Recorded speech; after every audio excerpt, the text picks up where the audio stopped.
Alright, so I finished the front brake lines. I didn't actually go over on taking off the brake lines, I don't think. I think the other video that you saw where everything was still whole, right? The lines were still whole, and remember there was a hard line here from down here to about up to basically down below the throttle body right here up to below the neck. It was a hard line, right? So I think that was the hardest part, was removing that section of hard line, but it actually wasn't difficult at all. It was just tight for space, that's all.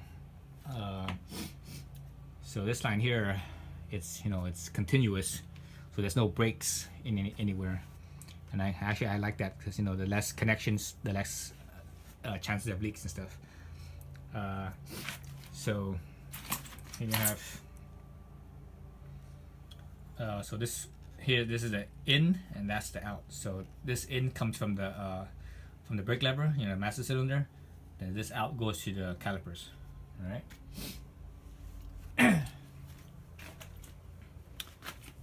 So looking at the master cylinder, coming out, coming down, yada yada, coming down, and obviously it goes to the ABS pump. Then this is coming out from the ABS pump.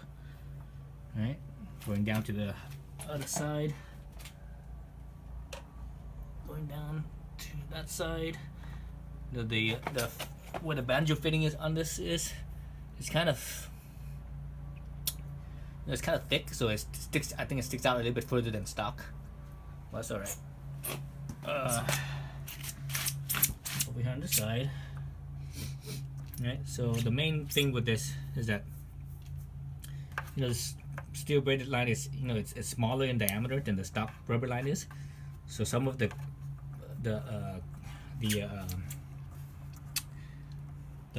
harness holders, these little line holders here, they're kind of floppy. So let's see, so you guys can see this. See how much space there is in there. So what I'm gonna have to do is I'm gonna have to get some go to the hardware store and buy some tubing, like vinyl tubing and something like that, and shim this. So I need to figure out whatever this diameter is. I think this is like a 1/4 inch or so, or something like that, maybe a little bit bigger. So whatever the diameter is, I'm gonna get that tubing and I can shim this. Same thing with here. Right, see all that sloppiness up here as well. So basically, there's several spots where it's just, it needs to be shimmed. Let's see. Let's go over here on this side.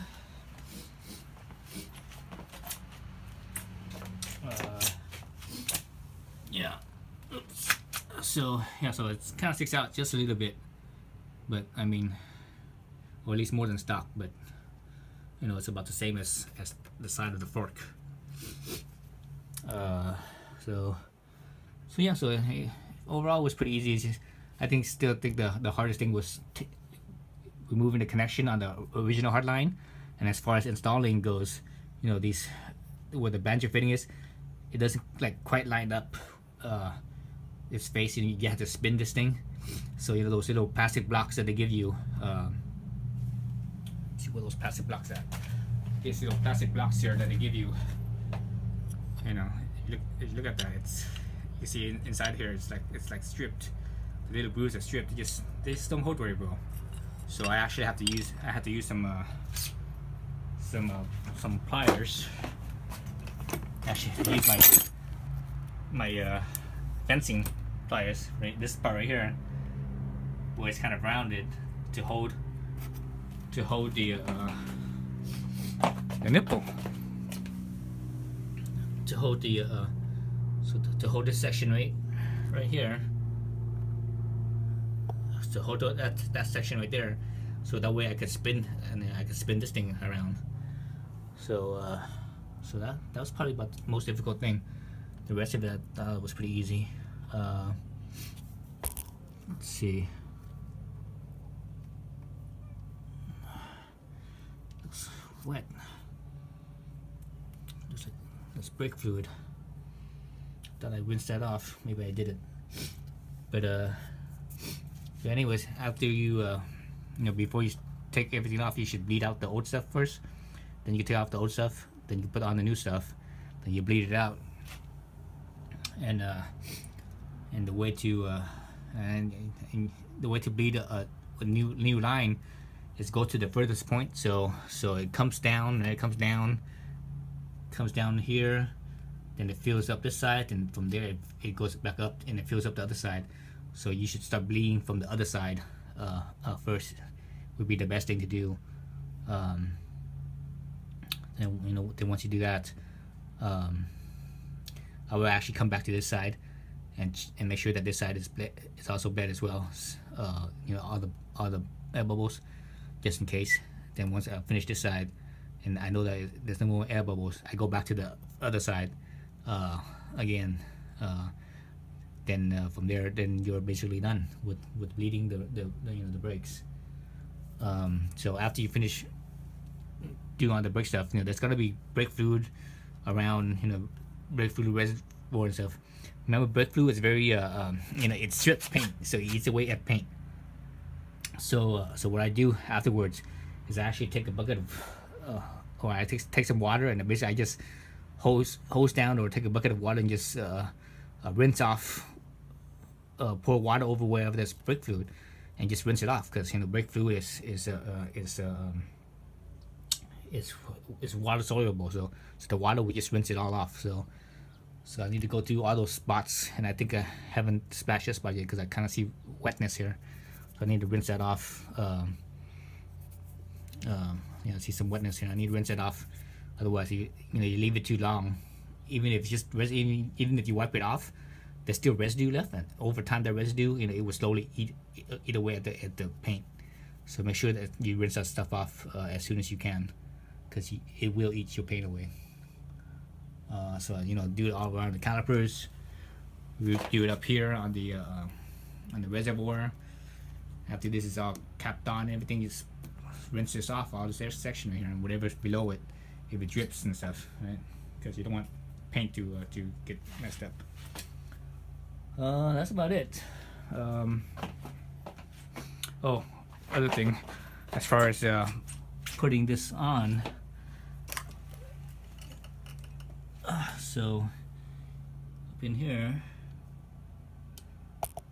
you see up in here, let's see if I can see a different angle. Let me do a different angle here.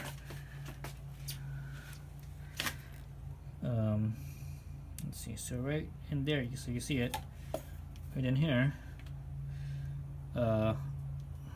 Basically this, using the original bracket and with their little hose clamp, not a clamp, but a hose bracket kind of thing that they give you, and there's a little aluminum spacer. So you got the hose bracket and aluminum spacer, then the other hose bracket, then that locking nut.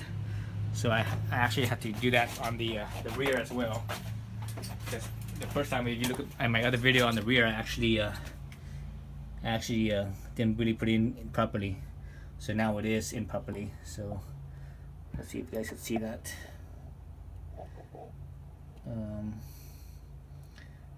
Right in there, come on, focus. So you see the you can't get any lower than that. So anyways, so you see that right in here, you see the nut, there's aluminum spacer, and above and below the aluminum spacer is the mounting hose bracket that's in there.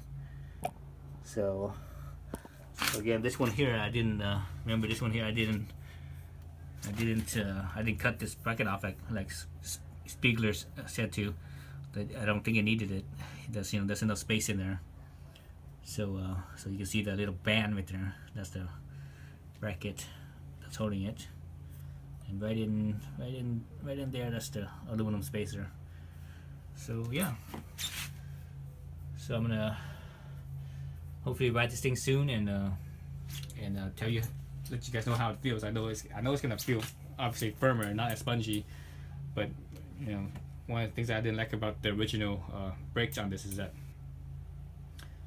there was like no feel. You know, it's so vague. You know, you could be on it softly or you could be on it real hard, and it feels the same. There was like no there was no feel to it, so you couldn't really modulate it well because I couldn't tell. It was like, oh, is it too soft or too hard or whatever, and all of a sudden the ABS activates. You're like, oh, okay, you know, you're at that thresh point already, or beyond that thresh point already, and you just don't feel whatsoever. So hopefully these lines will help with that.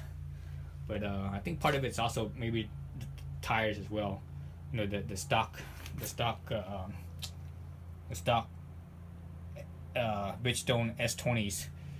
You know, they're very grippy, but they just have no feel to them. You know, and I have the S20 Evos on my 300, and those they just don't feel very, you know, very they don't have any feedback basically. So I think that's part of the reason why the brakes don't feel that great either. So you know, I'm thinking it's a combination of, you know, a bunch of things: the brake lines, the tires, possibly even the brake pads. But I have no idea what kind of brake pads these are. I mean, I'm not sure if they're, you know, I don't know if they're you know, ceramic or organic or sinstered or whatever. If they're organic, then you know, organic pads are the best feeling pads. That they give you the most response or feel, touch. You know, the best feel, touch of any material. So usually stock brake pads are usually neither organic or semi-metallic or something like that. The one that gives you actually the least amount of feel is actually the sinstered pads, which also happens to be the high performance pads. You know, the HH pads are usually sinstered, and you know, that's referred to high performance because they can withstand more heat. That's about it. Otherwise, outside of that, I don't think they perform any better. They just withstand more heat. You know, or organics just, you know, heat up faster, or heat up to, or overheat faster, I should say. But yeah, so once I do some projects on this, I will let you know, and give you some feedback. But if you don't hear from me, then that means these are better. If you do hear from me, that means I'm gonna have something to say, So all right, so thanks for watching.